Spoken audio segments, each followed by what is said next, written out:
Sino po naniniwala isang araw, alaala na lang ang payo ng mga magulang mo sa'yo?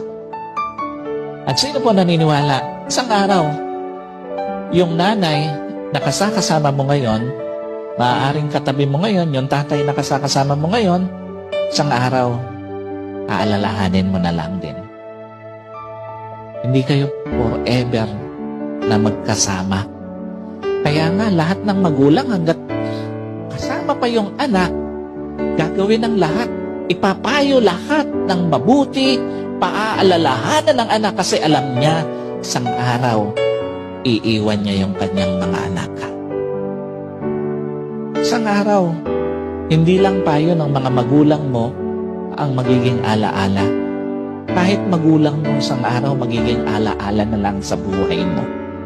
Kaya nga napakapalad mo kung may magulang ka pa ngayon na kasama, may magulang ka pa ngayon na nagpapayo sa'yo, may magulang ka pa na nagpapaalala sa'yo. Kasi one day, wala na yan sa tabi mo. Yung mga payo niya, alaala na lang din sa buhay mo.